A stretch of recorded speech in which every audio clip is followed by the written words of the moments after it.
Kabar Bapak Ibu, senang berkenalan dengan Anda. Perkenalkan, nama saya Nafrizal Amri. Dan di kesempatan ini saya akan menyampaikan sebuah peluang usaha, di mana peluang usaha ini sangat menarik sekali untuk kita jalankan. Kenapa? Karena di banyak tempat, di banyak orang, ketika kami mempresentasikan tentang peluang usaha ini, rata-rata dari mereka dengan antusias untuk mengambilkan peluang usaha ini. Kenapa? Karena setelah mereka mendengarkan secara keseluruhan tentang peluang usaha ini, mereka baru menyadari ternyata peluang usaha ini bisa menambah income pendapatan bulanan mereka dan bisa membantu dalam kehidupan mereka. Dan buat teman-teman, Bapak Ibu yang suka membantu banyak orang, bisnis ini sangat layak untuk kita jalankan. Ada beberapa syarat kenapa bisnis ini sangat layak dijalankan. Yang pertama, modalnya sangat ringan. Yang kedua, produk-produk yang kami pasarkan adalah produk yang berkualitas dengan harga yang ekonomis, tidak mahal, dan juga tidak murahan. Baik Bapak Ibu, bisnis kita bergerak di bidang kesehatan. Jauh sebelum saya menjelaskan tentang bisnis ini, saya ingin tanya kepada Bapak Ibu, apa yang dimaksud sehat menurut Bapak Ibu? Ya, nggak sakit, bisa bekerja, benar, itulah arti sehat. Tapi menurut Badan Kesehatan Dunia, Badan WHO, World Organization, menyatakan bahwasanya kesehatan adalah suatu kondisi sejahtera jasmani, rohani, serta sosial ekonomi. Di mana jasmani adalah tubuh kita, di mana tubuh kita yang sehat dibarengi dengan pikiran kita yang sehat, tidak mudah stres, serta sosial ekonomi, kantong kita tebal, itu yang dinamakan sehat. Dan apabila salah satu di antara itu tidak kita miliki, berarti kita belum sehat Bapak Ibu. Oke, kembali lagi kepada topik pembicaraan kita hari ini tentang peluang usaha di bidang kesehatan. Kenapa bisnis kesehatan itu sangat menarik untuk kita jalankan? Mari kita lihat berikut ini. Ada 6 faktor pengaruh kesehatan manusia, dan itu nggak bisa dipungkiri. Udara adalah kebutuhan kita, air kebutuhan kita, makanan dan minuman itu kebutuhan kita Bapak Ibu. Tapi pertanyaannya kembali lagi kepada kita, apakah udara yang kita hirup sehari-hari itu jamin bersih? Apakah air yang kita konsumsi setiap hari itu bersih? Apakah makanan dan minuman yang kita konsumsi setiap hari, pagi, siang, malam, itu bersih? Nah, kemudian apa lagi? Ditambah lagi yang keempat, keseimbangan emosi.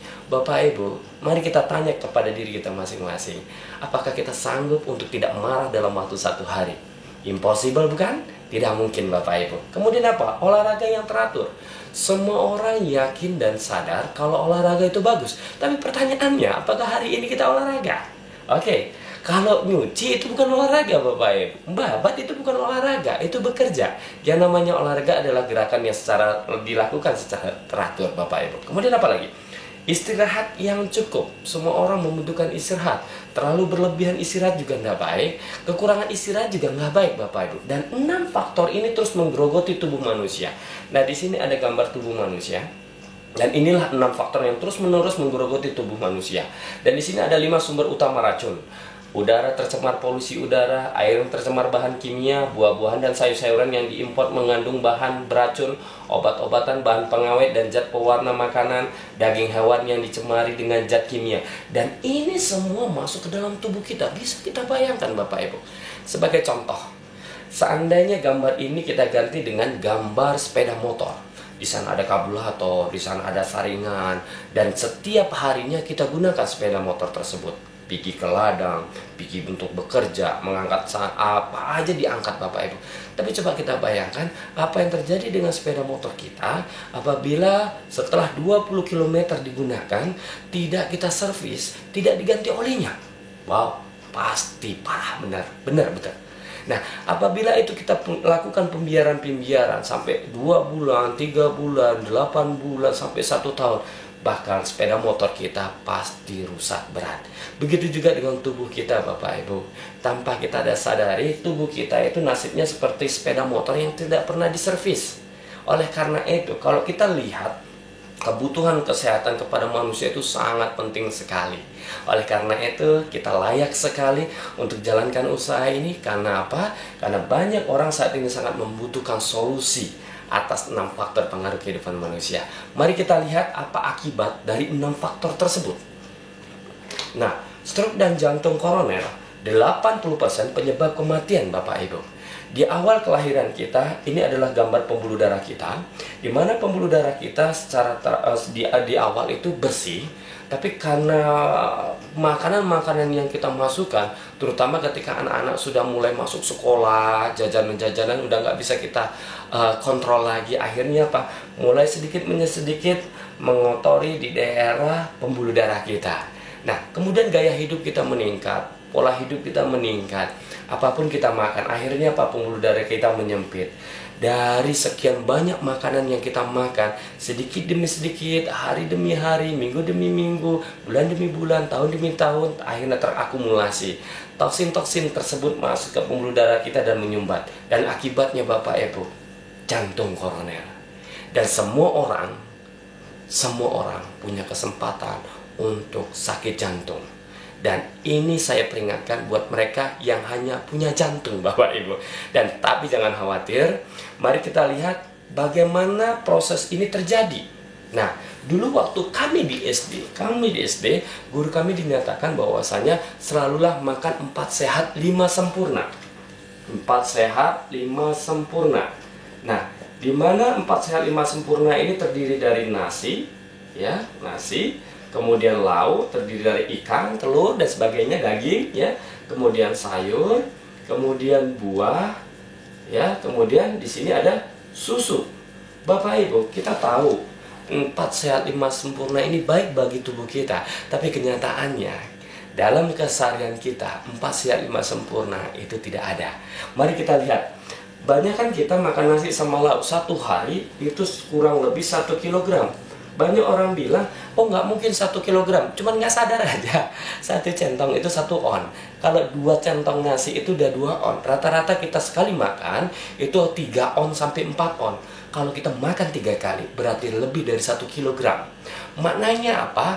Kemarin kami seminar di hotel di Bali, di Pantai Kuta, di mana banyak sekali petinggi-petinggi negara sering mengadakan konferensi di sana, dan di sanalah kami juga belajar dari seseorang ahli farmasi, ahli kesehatan dan gizi, ya Dr. Andaya namanya.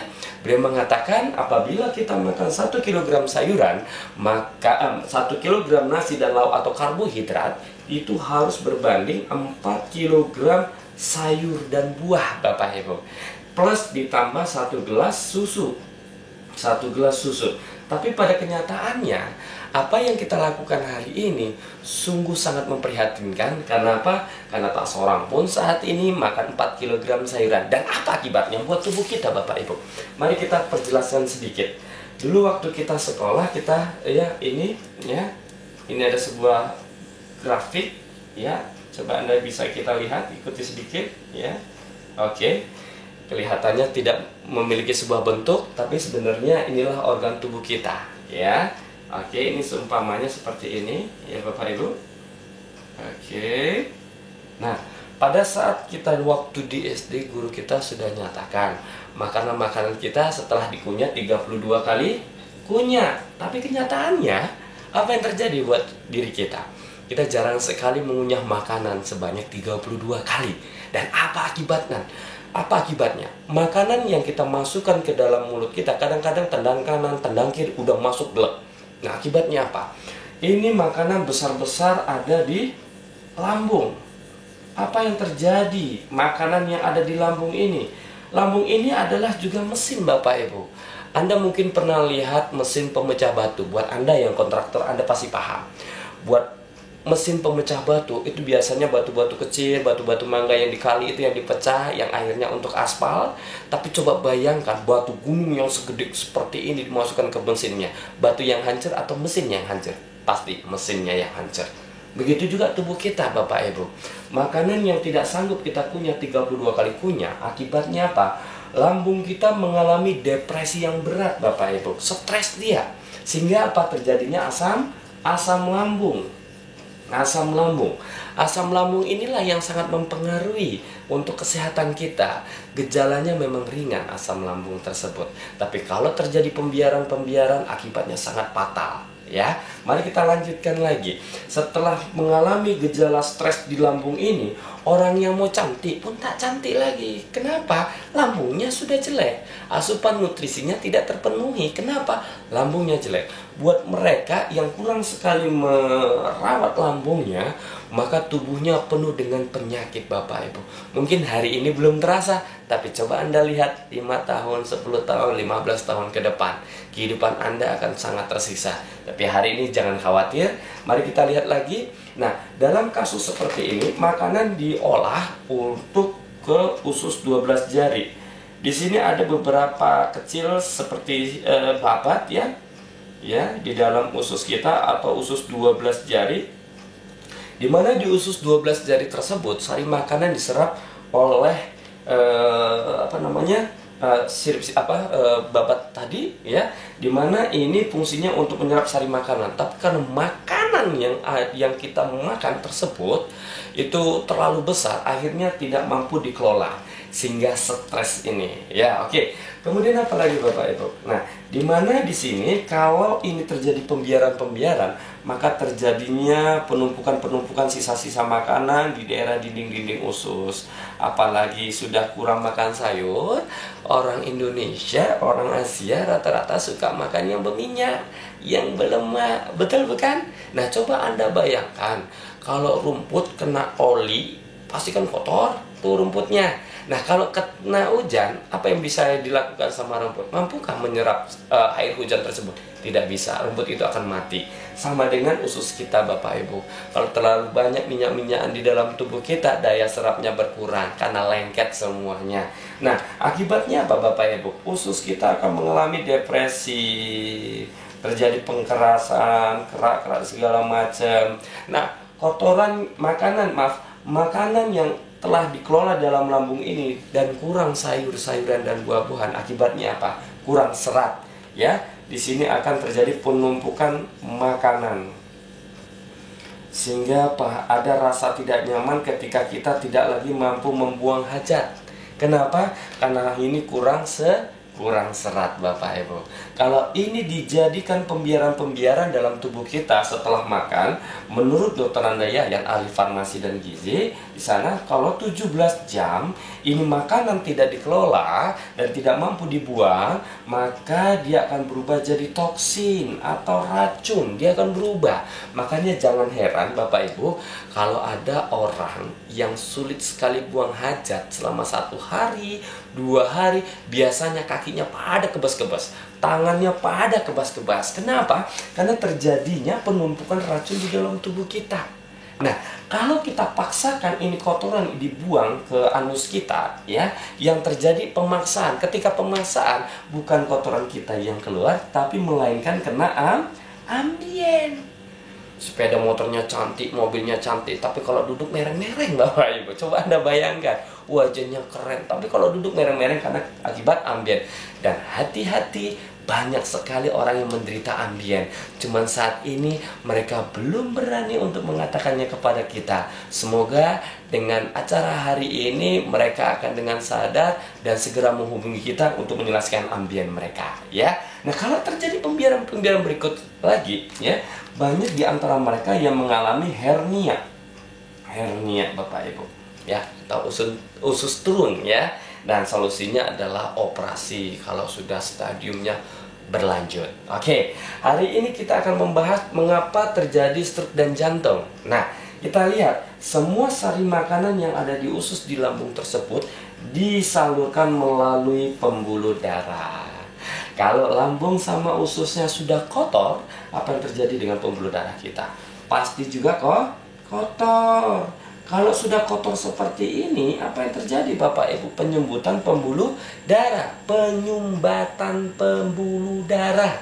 Sehingga apa? Tanpa terasa kok kaki kita semutan, tangan kita kok pegel-pegel. Biasanya kalau dipukul begini bunyi, tapi udah bolak-balik dipukul seperti ini nggak bunyi-bunyi juga. Tapi kadang-kadang ada seperti ulat yang jalan di tangan kita, di daerah persendian kita, terasa tidak nyaman Bapak Ibu. Nah, ini akibat apa? Mulai terjadi penyumbatan, di mana lambung yang tidak stabil, usus yang kotor mengakibatkan pembuluh darah juga kita kotor. Pertanyaan berikutnya, pembuluh darah dipompa oleh apa? Ya, pembuluh darah dipompa oleh jantung Bapak Ibu, jantung. Nah, Kalau yang dipompa ini maca, terlalu banyak kotoran, terlalu banyak beban, maka jantung kita akan mengalami depresi, Bapak Ibu. Anda bisa bayangkan, kalau klep sepeda motor itu rusak, bisa kita ganti 300.000, 400.000, Bapak Ibu. Tapi kalau sudah klep jantung yang sudah rusak, atau salurannya sudah mulai pecah, apa yang terjadi, Bapak Ibu? 125 juta rupiah itu, Pak, belum menjamin Anda sembuh. Tapi mari kita lihat kondisi berikutnya. Jantung memompa pembuluh darah ke daerah pernafasan atau peredaran darah kecil. Nah, kalau sudah ini kotor, tanpa disadari juga paru-parunya kok kotor. Kalau sudah paru-parunya kotor, maka terjadilah sesak napas. Jadi orang yang sesak napas bukan berarti dia kena TBC atau batuk, ya, bisa jadi juga kena gejala jantung ringan. Jadi buat mereka yang suka sesak napas, mulai besok mulai bersihkan pembuluh darahnya dan paru-parunya. Kemudian apa lagi? Jantung, ya, ini jantung. Jantung kita mengalirkan ke paru-paru, kemudian dia masuk lagi ke daerah kepala kita, Bapak Ibu. Nah, kalau pembuluh darah kita dipompa oleh jantung masuk ke kepala kita, ya, daerah kepala. Nah, dia kurang serius dia melihatnya, kenapa mencep seperti ini, ya. Maknanya apa? Karena dia mengalami satu gejala yang namanya gejala penyumbatan di daerah otak atau stroke ringan. Ya, biasanya dia jalannya begini-begini, goyang-goyang dia, ya. Nah, kalau terjadi pembiaran-pembiaran, akibatnya terjadinya stroke. Nah, Anda mau? Saya yakin Anda tidak mau. Baik, kemudian apa lagi? Jantung memompa pembuluh darah kemana? Ke hati. Pembuluh darahnya kotor, akibat ususnya kotor, akibat lambungnya kerjanya kurang maksimal. Pompa jantung juga berat, akhirnya pas semua kotoran itu numpuk ke hati. Bapak Ibu, saya ingin tanya, kalau sudah hatinya kotor, ya, apa yang terjadi dengan kehidupan kita? Nggak nyaman. Pertanyaan berikutnya, hati tetangga kita banyak nggak yang kotor? Jangan negatif dulu, Bapak Ibu. Kenapa? Karena fungsi hati ada dua, penawar kolbu, juga penawar racun. Yang saya maksud ada penawar racun, ini hati. Ada 500 manfaat fungsi hati. Jadi sebaiknya kita selalu bersihkan hati, ya. Ciri-ciri mereka yang mengalami gejala gangguan fungsi hati, mudah lemes, mudah capek, tidak bisa kerja berat. Nah, buat Anda Bapak Ibu yang sudah mengalami hal-hal tersebut, segera rawatlah hati Anda. Kemudian apa lagi? Jantung memompa pembuluh darah juga melalui ke ginjal. Fungsi ginjal adalah penyaring. Nah, hampir rata-rata 5 liter itu sel darah dipompa ke seluruh tubuh, termasuk masuklah ke ginjal. Kalau sudah lambungnya kotor, ususnya kotor, pembuluh darahnya kotor, dan mengotori seluruh organ tubuh, lambat laun penyaringnya pun juga berat. Anda coba bayangkan, kalau ginjal ini tidak pernah Anda bersihkan sampai umur 30 tahun, 35 tahun, 40 tahun, hati-hati, penyakit ginjal akan menghantui Anda. Sekalipun Anda memiliki senjata yang hebat, tapi ketika penyakit datang, Anda tidak bisa menghalaunya. Ketika Anda seorang pembicara hebat, pengacara hebat, atau apapun itu, Anda tidak bisa menghalangnya dengan melobi-lobi. Ketika Anda pun seorang yang memang perkasa, Anda tidak bisa menghalangi ketika penyakit itu datang ke dalam tubuh Anda. Cara satu-satunya Anda lakukan pencegahan. Oke, baik. Setelah kondisi dalam tubuh ini, inilah tubuh kita, Bapak Ibu. Tubuh kita tidak bisa kita cari gantinya di luar sana, tidak bisa. Karena Tuhan menitipkan kepada kita cuma satu set, nggak dikasih 2 set, cuma 1 set. Satu-satunya organ tubuh kita yang dititipkan sama kita, hendaklah kita rawat. Nah, kemudian apa lagi? Ada mbahnya penyakit, ya. Mungkin salah satunya ada ini, ya, ada hati. Di hati ini ada namanya empedu, ya. Kemudian ada mbahnya penyakit. Mbahnya penyakit itu bersumber, dia letaknya di daerah sini, ya, letaknya di daerah sini. Dia bentuknya seperti ini, namanya pankreas. Nah, pankreas ini bisa rusak, ya, ya, awalnya dengan pola hidup yang tidak seimbang rata-rata, tapi konon dibilang ada juga penyebabnya faktor keturunan. Tapi menurut yang pernah sering kami temuin, itu akibat gaya hidup yang menurun, pola hidup yang tidak seimbang, mengakibatkan pankreas yang seharusnya menghasilkan insulin depresi. Dia tidak mampu lagi menghasilkan insulin. Apa akibatnya? Maka semua makanan yang masuk ke dalam tubuh seseorang tersebut, apabila tidak dikenakan insulin, tidak berubah menjadi energi. Ya. Nah, hari ini Bapak Ibu saya ingin perlihatkan kepada Anda. Coba Anda bayangkan, semua orang yang dilahirkan ke muka bumi ini, rata-rata mereka memiliki organ tubuhnya. Dan sampai saat ini, tingkat kesadaran masyarakat di Indonesia, bahkan di dunia, Bapak